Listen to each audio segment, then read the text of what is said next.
The broadcast is now starting. All attendees are in listen-only mode.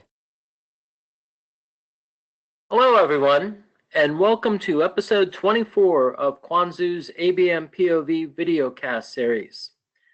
Today, we'll be talking about a topic many of you may not have heard about, and that is ABM Data Stitching. I'm Kelly Waffle, and as always, I'm joined by Money Iyer. Hi, Money. How's your day going so far? Going well, Kelly. Nice day out here in California, bright and sunny. Another day in paradise. So, Money, this topic, ABM data stitching, like I said before, it's not a phrase that a lot of our audience, I'm sure, would know about. So, if you could, why don't you start out by spending a few minutes kind of defining what ABM data stitching is, and how does it relate to today's demand generation and ABM processes? Yeah, sounds good, Kelly. So, I think the easiest way to explain this, might be for us to go to our trusty whiteboard where I've actually pulled up a visual, as we crafted, not too long ago. And so I'm going to put up that visual too, and then we can talk, have a discussion around it. So, here's a visual that we've put up here, and we're calling it zero touch to close, meaning we've extended out the more traditional demand gen type of process where we've seen that typically traditional demand gen, at least from my perspective, let me actually first put up this image here, and once we've done that, I should be able to use this sketching tool here to kind of sketch and show different parts, right, of this puzzle. But traditional demand gen is over here. If you see this, it tends to focus from the lead to opportunity phase and then opportunity to close. And then it's been lead centric, and now you've had the ABM come along, and ABM is trying to, of course, transform this model where, let's say you start with accounts first, all the way at the very top of the funnel in marketing. And then besides accounts, you have buyer personas, meaning who are the buyers at those accounts that you want to go after. And then for any product or solution, we have, certain analyst firms and others who are starting to define what they call demand units. A demand unit is basically a buying group, right? So you have these buying groups, and then again, which very clearly define companies you want to go after as a B2B, a brand or advertiser or marketer. And then in those companies or accounts, certain buying groups which are defined through buyer personas. A buyer persona would be like a director of IT or VP of marketing, what have you.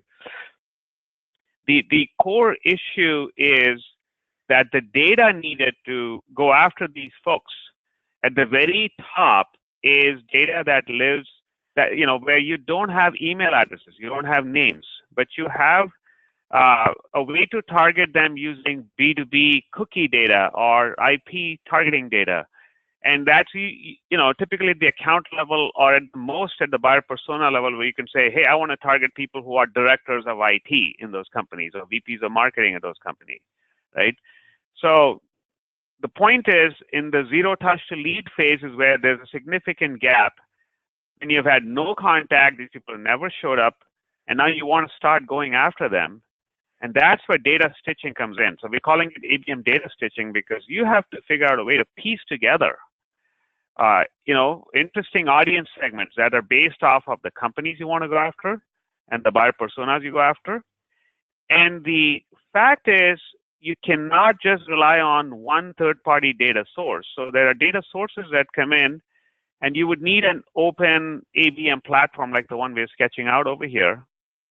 And so something like what you see here. And then that would need to tie into things like a data management platform, which is where you can have these audience segments that get picked up and get acted on for targeting purposes. Or it could be data that gets pulled in from a customer data platform or a data warehouse, where you have these audience definitions that are all maintained here. But then you have to then tap into what's called third-party data sources. Examples of third-party data sources, as you know, you've got ODC BlueKai for B2B. You have Bombora. You got DNB, and you have other major B2B data sources. So you have to tap into these data sources, stitch them together, and then start targeting them. And once you start targeting them, you, of course, also need to start understanding who's engaging. And that's the other piece of the data stitching is when you pull reports back, those reports start to look very interesting, because let's say you have reports that are available from here that you can feed into later steps in the process. Those reports, as it turns out, require data stitching. What kind of data stitching are we talking about? Well, think of it as the account information may come from these kinds of third-party data sources. Some buyer profile information, like what is the job level, job function of that user, again, may come from these third-party data sources. But then there's a lot of other information around the account and the contact and so on, which is all first-party data that comes from your MAP, from your CRM. And so they all feed together to create the kind of interesting report that SDRs and BDRs can then use. And that's really the data stitching exercise that many companies, Kelly, and I'm sure you'll agree, they struggle with this because they don't have the resources in-house. Their teams are pretty maxed out.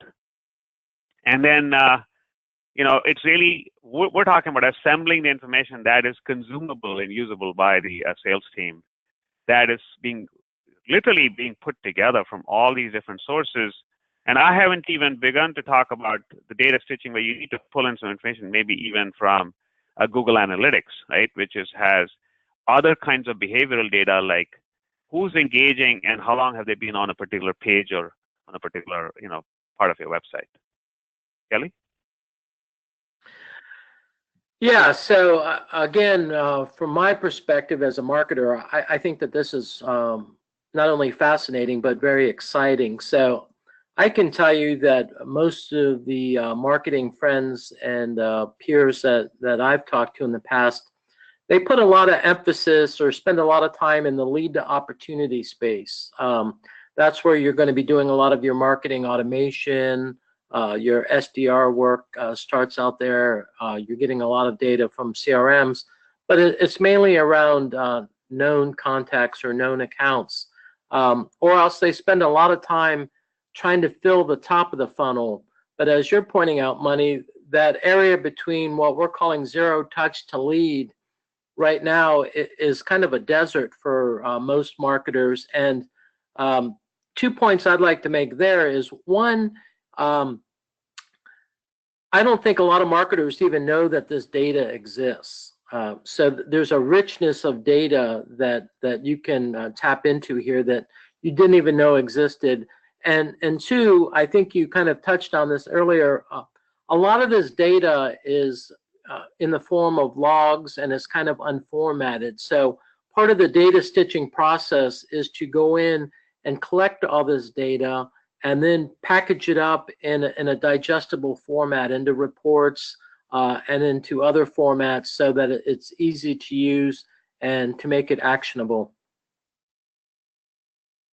Yeah, very much so. So I think that probably leads us to our next question.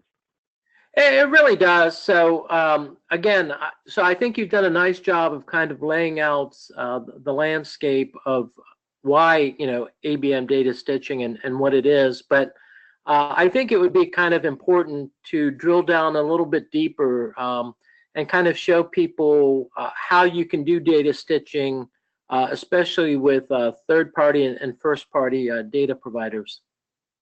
Yeah, let's do that. So I think what we'll do is we go back to our whiteboard, and then let me just clear it out real quick.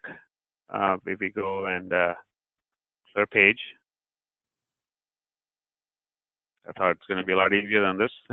So maybe I'll just do I'm gonna just try to wipe it out a little bit. And in this particular thing, I can probably try to get just get a new AWS page going. But I think what I want to do here is pull up another visual so that we can look at. There's a couple more visuals. So one is to drill down. This is actually a drill down view that folks will want to take a look at. So this is an example of how you can create what are called audience segments. In an audience segment, you can organize audience segments by geography, as you see here, saying. So remember, it all starts with, as we looked at earlier, is buying groups at accounts. So you may have a list of accounts. So let's say account A, B, C, and so on. And then once you have these accounts, within these accounts, as we discussed, you have buyer personas, right? Then the buyer personas, as we said, let's say directors and VPs of IT, right? Now, when you have these accounts and buyer personas, you will find that you need to source the third-party data that represents these users, these buyers. And you may need to source it from multiple data providers. So let's say Oracle Data Cloud, Bombora, DNB, and others. And you'll find that these data providers are very rich in terms of the reach that they have. And the reach varies by data provider and by geography. So that's what this is trying to represent here, and give examples of, if you want to reach into APAC, you may have to use one provider, etc. And then you've got, of course, GDPR and EU and certain restrictions on the kind of, again, cookie data is, going to be a lot more limited, if at all available, which is opt-in data, right? User has to opt in 100% in places like EU. So there you may have to go with IP targeting at the account level, not be able to go to the individual level. You may not even be able to get the buyer personas like directors of IT. You just go and serve as everybody from a particular company. But the net of it is you're going to have to create multiple audience segments. You're going to have to serve to all these different targets. And then you're going to have data coming back. And the data, as we discussed, the most interesting three pieces of data coming from these kinds of third-party tools back as part of the reporting side of things would be the account, and then say the buyer kind of job level or seniority, and then that again may be restricted in to certain geos where you can get that, and then the job function, meaning marketing, sales, finance, etc. And then there's restrictions on how you can use job level, job function type of information, even if you get back for a report. So let's say you pull all this back, and let's say you stitch it together. Let's take a look at what the output format might look like. So the output format might look something like this here. So again, I'm going to try to show this in, say, another part, and maybe I'll just try to expand this out so we can kind of see it in a lot more detail. So there you go. So what are we looking at here? So this is individual companies. From those companies, you have buyers, one or more buyers. And for each buyer, we're able to kind of tie all the visits together. And then you have the buyer activity in terms of ad clicks, website visits, and then the creative or message that got them interested when it was to an ad click or the specific pages they went to. And you can tie it to a specific product or solution. So for large companies, when they are offering multiple products or solutions into a particular target account, this is a way to segment out and have different programs and campaigns and strategies tied to individual products and solutions. And in this case, these are folks who haven't raised their hand yet. So you don't have their lead information. You don't have their email or phone number, but you have enough here for SDRs to prioritize, rank order the companies they should be talking to or pursuing. They can go dig in their CRM or other tools to find, the last mile, if you will, the email address and phone number to go after. But they're given a lot of interesting information all the way down to the geolocation of this buyer. Where are they located? And where there are enough buyers who are engaging from a particular company, there's some interesting insight around, hey, did we reach enough of the senior leadership, like VPs? Did we reach, or is our reach mostly at the manager level or director level? So that's the kind of data stitching where, again, Some of this is, again, information coming from the third-party data providers. Things like product or solution in this case is coming from first-party data, which is your CRM. The geo information might be coming from an IP data provider, like a Kickfire. So there you go. That's an example, perfect example of the kind of data stitching, Kelly, that people will want to do. Yeah, I think it does kind of provide a nice visual example.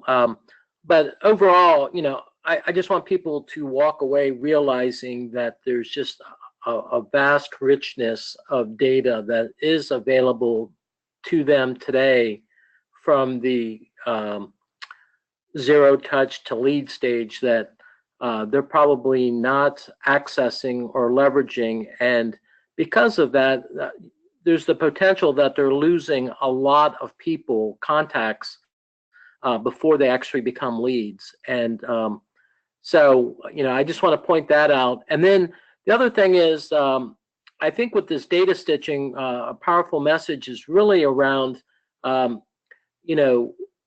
there's not one data provider that works best for everyone. One size does not fit all. So as you're out there running your programs, you're going to continually be learning. You're going to be gleaning insights. You want to apply those insights and really optimize your next program. So being able to go in there and, perhaps one quarter you're running a program with Oracle Data Cloud, and then the next quarter you're going in and you're running a program with Bambora data, and then from there maybe you're tapping into some Dun & Bradstreet data. You have the ability to look at all of that stuff and see what is really working for you, and then really optimize your campaign and get a much higher level of engagement in future activity. Yeah, and the final closing point, Kelly, here might be that data stitching probably can deliver significant benefits, as we discussed in the zero touch to lead phase, but it doesn't stop there. You will want to continue to do this all the way from lead to opportunity and opportunity to close, to continue to provide that air cover for your SDRs and BDRs, and provide these personalized ad experiences, personalized banner experiences on your website, right? All the way from zero touch to close. Probably the other point worth making here. Yeah, so again, well, with that band there, you can continually apply those learnings I was talking about to enhance the kind of personalization that you're doing throughout the whole pipeline process. And you can also continually tweak your targeting and leverage a lot of the targeting protocol that you were using in the early stages. Absolutely, very much so. So, I'm sure as people are picking up here, we are pretty excited about this whole model, this zero touch to close.